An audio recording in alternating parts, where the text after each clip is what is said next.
हर हर महादेव। देवों के देव महादेव के चरण में प्रणाम करता हूँ। दुर्गा माँ के चरण में प्रणाम करता हूँ। सरस्वती माँ के चरण में प्रणाम करता हूँ। गणेश भगवान के चरण में प्रणाम करता हूँ। गुरु भाई गुरु बहनों के चरणों में प्रणाम करता हूँ। गुरु भाई गुरु बहन, आज का कहानी है कि भोलेनाथ का सवारी नंदी बैल ही क्यों। कहानी बहुत ही ज्ञानवर्धक और अच्छी और सुंदर है। कृपया कहानी को अंत तक सुनिएगा और मेरी कहानी अच्छा लगेगा तो कृपया इस चैनल को एक लाइक कर दीजिएगा और एक सब्सक्राइब कर दीजिएगा और कमेंट में हर हर महादेव जरूर लिखिएगा।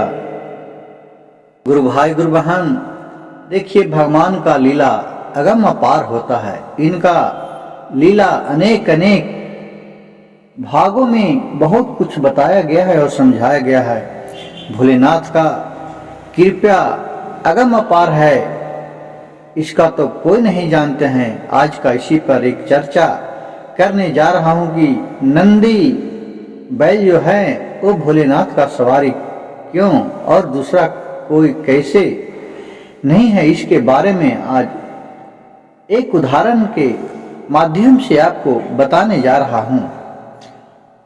एक समय की बात है, एक हिरन को एक शिकारी ने जंगल में शिकार करते हुए आया और उसको तीर से मारा, जिससे हिरन घायल होके गिर गया। नंदी बैल था जो उसी वक्त एक बालक के भेष में उसी जंगल में घूम रहा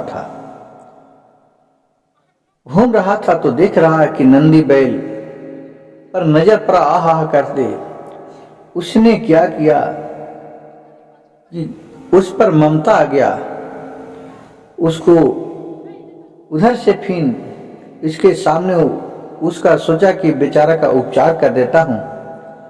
फिर उधर से शिकारी आया तो उसी बालक से पूछ रहा कि इधर कोई हिरन को देखा है जो घायल अवस्था में भागते हुए।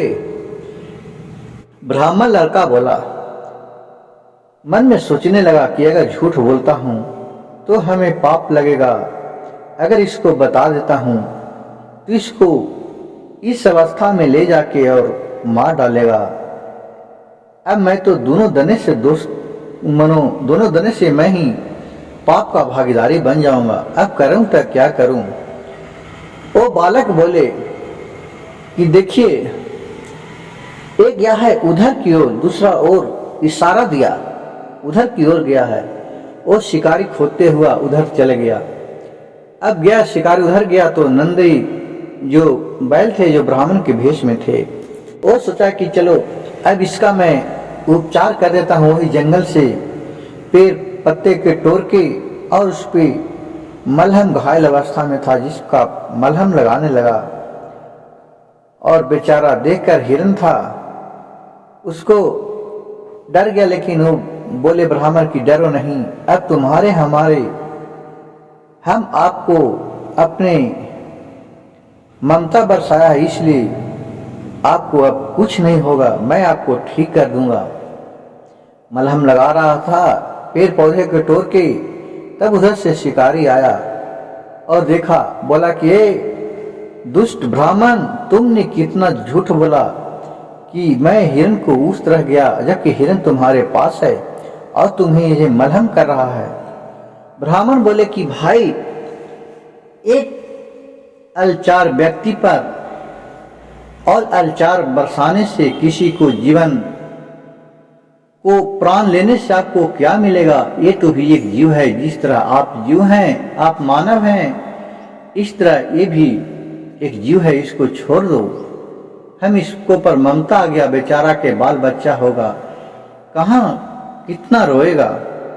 लेकिन उस शिकारी बोला कि नहीं नहीं, मैं इसे नहीं छोड़ सकता हूं, मेरा राजा का आदेश है कि मैं हिरन का शिकार करके जंगल से लाऊं।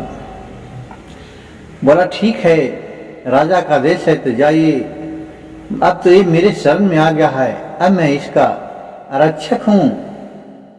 अब तो मैं इसको नहीं मारने के लिए ले जाने के लिए आज्ञा दूंगा। इससे क्रोध होकर वो शिकारी बोला कि तुम हठ नहीं करो, नहीं तो मैं अपने बलपूर्वक इसे उठा के ले जाऊंगा। तो ब्राह्मण बोला कि देखिए, ज्यादा आप बल दिखाने का चेष्टा नहीं कीजिए। और फिर बोलने लगे शिकारी से कि ठीक है। फिर वहां और उसका राजा भी भेष में, भगवान देवतागण उसको परीक्षा लेने के लिए भेष बदल के आ गए और वहां बोलने लगे कि ठीक है, मैं इसे छोड़ दूंगा, लेकिन तुम हमारे प्रश्न का जवाब दे देगा तो मैं आपको छोड़ दूंगा, मैं हिरण को नहीं ले जाऊंगा। वो ब्राह्मण बोला कि ठीक है, अगर मैं आपका जवाब दे दूंगा तो आप नहीं ले जाइएगा, ये आपको वचनबद्ध करना पड़ेगा। कहा कि ठीक है। और फिर देवता लोग बहुत सा प्रश्न किए, हर एक तरह का, सभी का ब्राह्मण उत्तर दे दिए, लेकिन फिर भी उसका भाग में लिखा था, जो शिकारी बन के आया था वो और कोई नहीं थे, वो धर्मराज थे, जो उनका प्राण हरने का काम था। उसका लिखा था भाग में कि उसी दिन मरना है, लेकिन देखिए भाग का लिखा भोलेनाथ ने कैसे बदल दिए। बहुत हट करने पर उसका सबका जवाब दे दिए। फिर बोले जो शिकारी था, कहा कि ठीक है, अभी मैं इसको नहीं छोड़ सकता हूं, क्योंकि ये मेरा शिकारी हो गया है, शिकार हो गया है, मैं अपने तीर से इसको घायल कर दिया हूं।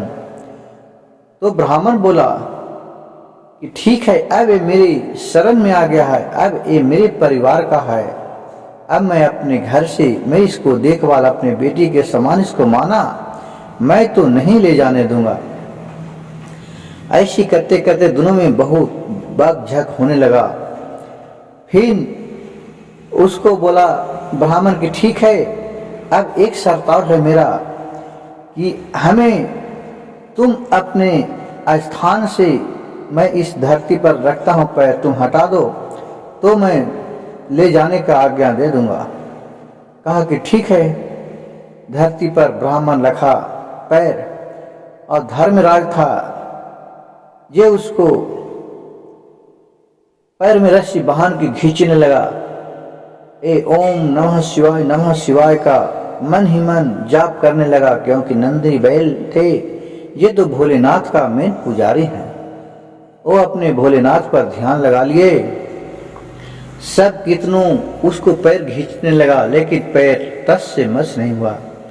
उसके बाद क्या हुआ कि फिर सभी लोग मिलके एक रस्सी बांधे, और फिर रस्सी से सब मिलके खींचने लगा उसका पैर के, तो पर भी उसका पैर टस से मस नहीं हुआ, धरती से नहीं हिला। अब सब तो बहुत अजनबी हो गया कि भाई कि कैसा बालक है कि जो इसका पैर नहीं हिला।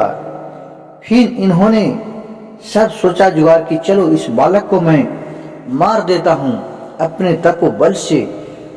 फिर अग्निदेव ने आग बरसाए, वरुण देव ने पानी बरसाए, पवन देव ने हवा बरसाए, लेकिन उनका कुछ भी नहीं हुआ। ओम नमः शिवाय करके जाप करने लगे, और देख रहे हैं कि देवों के देव महादेव नंदी बैल के पीछे साक्षात खड़ा हो गए। ये सब देख के वो सब समझ गए कि ये तो और कोई नहीं, ये भोलेनाथ का कृपया है। और फिर सब लोग इसके चरण में गिर पड़े कि हमसे बहुत भूल हो गया, मैं आपको एक बालक समझ के बहुत कष्ट दिए।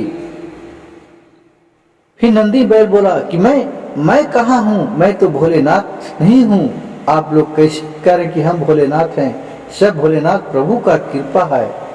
कहे कि नहीं, हम लोग आपको परीक्षा लेने आए थे कि आप इतना सहन शक्ति कर सकते हैं कि नहीं, कि जो आप भोलेनाथ का सवारी बनने लायक हैं या नहीं। और फिर सबने अपने अपने शक्ति प्रदान किए नंदी बैल को, और उसी वक्त से नंदी बैल भोलेनाथ के सवारी में सफलता पूर्वक प्राप्त किए। गुरु भाई गुरु बहन, यह जानकारी अगर आपको अच्छा लगे तो कृपया मेरे चैनल को एक लाइक, सब्सक्राइब और शेयर जरूर कीजिएगा। कमेंट में हर हर महादेव जरूर लिखिएगा।